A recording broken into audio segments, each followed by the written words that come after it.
Hey guys, what's up? How you doing? Cowboy Crunk coming to you from Kabul, Afghanistan. Back from my trip in Dubai. I really apologize. I hope everything is going well with everyone. I haven't checked in. I haven't answered messages. I was really busy in Dubai. It turned out to be some really extended meetings. I didn't think I was going to get into contract opportunities, things to help the military that really went above and beyond what I thought it was going to. So that's good for me. It's good for our military. I promise you guys.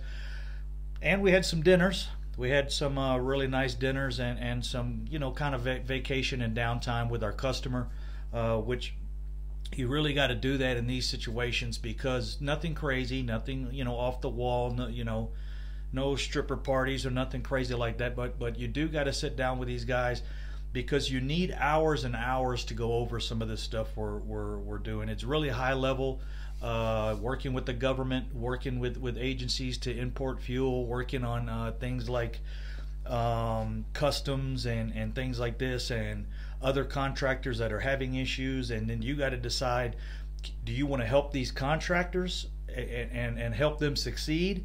Because that's what I am, or does the military want you to move in and take over some of these contracts? Sometimes it's difficult. Sometimes the footprint's not there. Sometimes I can't just go into Iraq and set up a fuel distribution system and a supply chain without having some people there, having some things on ground, having the right things in the right. So it really turns into some really in-depth stuff. It's almost like putting a football team together.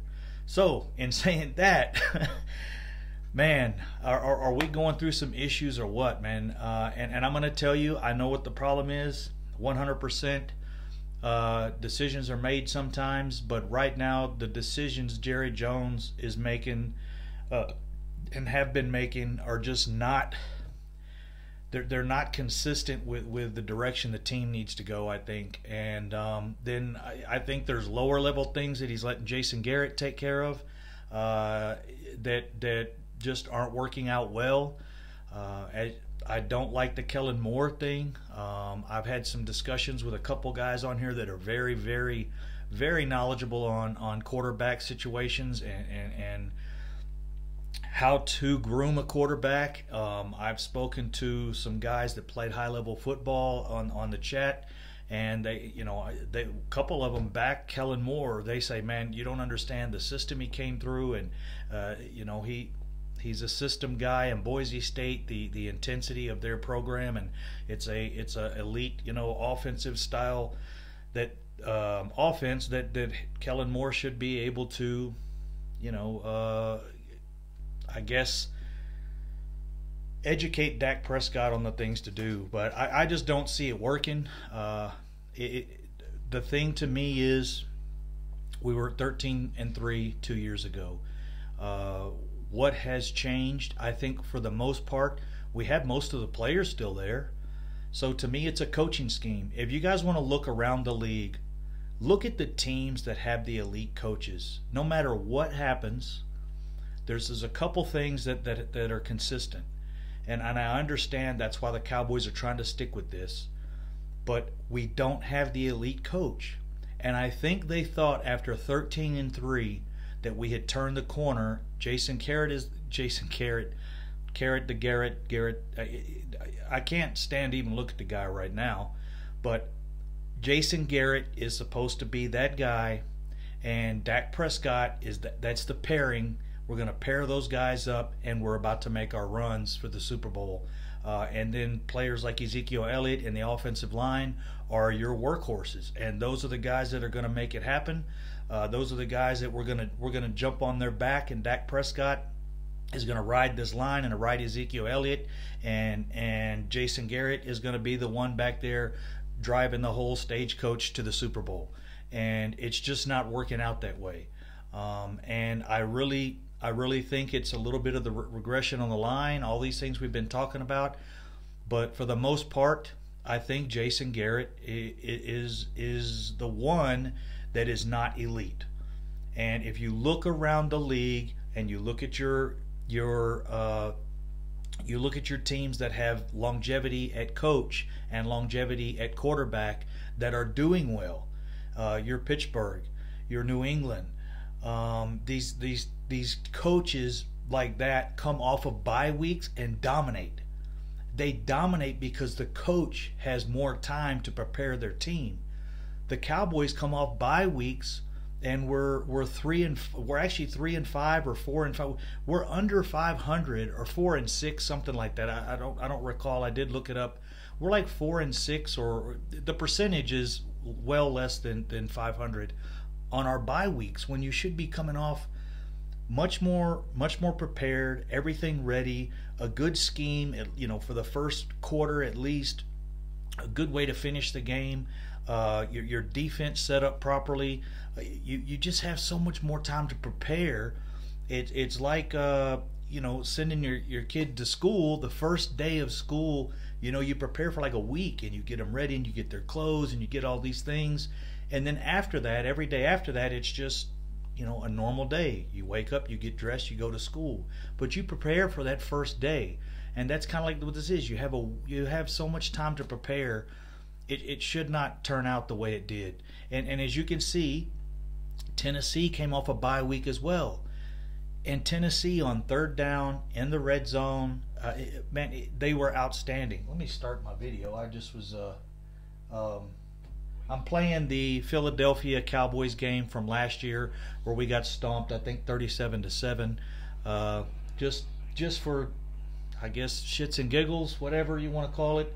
But it's really upsetting for us to have a season like this when we really were projected, and that's why I had to take a little time away. I took this time in Dubai, and I kind of got away from everything just a little bit, because I get extremely dysfunctional. When we lose, I can't sleep. I haven't slept in a day and a half preparing for this game, and I almost said, I've not given up on the season, but the way we're playing and the mental state it gets me into, I've got to take care of myself. I do. I'm here for you guys. I love talking and chatting with you guys. I'm so upset my main channel is down, the Cowboy Crunk channel. I can only post videos. I can't go live anymore. I do want to go live here shortly, just to check in with you guys on the Cowboy Crunk 2 channel. I'm just gonna start getting on there all the time, and if I can deal with this, guys. Really I get upset. I know some people can turn their TV on, they can watch the game, they can watch a couple videos, and then they kind of forget about it the rest of the week. But it really affects me so much. I completely got away from watching football because I couldn't handle it. The players I can handle watching. If we have 4 or 5 good players and people are making mistakes and the team sucks, I'm like, well, we don't have the players, but I can watch. As long as things are managed right. That's what bothers me. When it's bad management and bad coaching and those are the things that just drive me nuts. I think because I'm a manager of a company like this, and we're a $2 billion company. This is not a company that I'm running. This is not a gas station, chain store, or whatever. We're one of the largest suppliers of fuel, and as the vice president, I make decisions that affect everyone all the way down. And that's the reason I'm saying these things with Jerry Jones, Stephen Jones, they have so much of an effect on everyone. If Jerry Jones is doing things right, like putting the right coach in place and then stepping back, that's what my owner does. My CEO, he doesn't come to Kabul. Very seldom does he come to Kabul, and he's actually from Kabul. He stays in Istanbul or he stays in Dubai. I travel there, have meetings with him. I speak to him, all the time on applications, WhatsApp and Skype and those things. We have conference calls. I make every call in this company. I can say anything. I can get an email from anyone in the world, worldwide, and tell them we'll take that contract and this is the price and this is how we're going to do it. And I don't have Jerry Jones' influence. I don't have Dr. Z's telling me, no, Mike, we can't do that. We shouldn't do that. He's never told me that once in 8 years. And that's why our company went.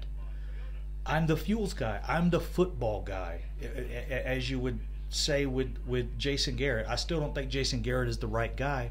But if you bring in that elite coach, we did it before, Jimmy Johnson, and we brought that guy in and we gave him the run of the team. And what happened? Jerry Jones might have had some influence, and of course, my video cut off. I'm having some trouble with my phone, which it got a little damaged when I was in Dubai, so it cut off. Missed a little bit of the video, so I'll pick back up. I still think we got an opportunity to move forward, do something this year, and my concern is that going to pull Jason Garrett out of the weeds? Is that going to get him, keep him his job? So this mediocrity thing that the Cowboys seem okay dealing with, we didn't have it in 2016, and then we had it again. So what was 2016? It was the perfect deal, the perfect situation for our team. I think. What's up, guys? I'm gonna try to finish this this video. I apologize. I got an issue with my phone. The camera keeps shutting off. The camera on my phone is the best digital camera I have, so that's what I go with. But I will get the video put out. And like I said, we didn't have the mediocrity in 2016. Then we went back to it in 2017. Now it looks like we're even below that now. To me, we either need, you can't be going down the road with flat tires and sparks flying and shit and your windshield wipers not working and all those things. If that happens, you pull over and fix it. You don't keep driving. You don't continue that way. It's horrible for us to have to live in that. So we need to get this elite, get a coach in here, get this change made so we can have continuous progress. Jerry Jones needs to let go of the reins. We've had no success. The only time we've had success was when Jimmy Johnson was there, since Jerry Jones has been there. So I appreciate it, guys. Like and subscribe to the video. I said Cowboy Crunk, I'll be on at about Cowboy Crunk 2.0. I'll be over there doing a live show in about 20 minutes. Just got to get this video posted. Take care, guys. Love you, Cowboy Crunk. Peace.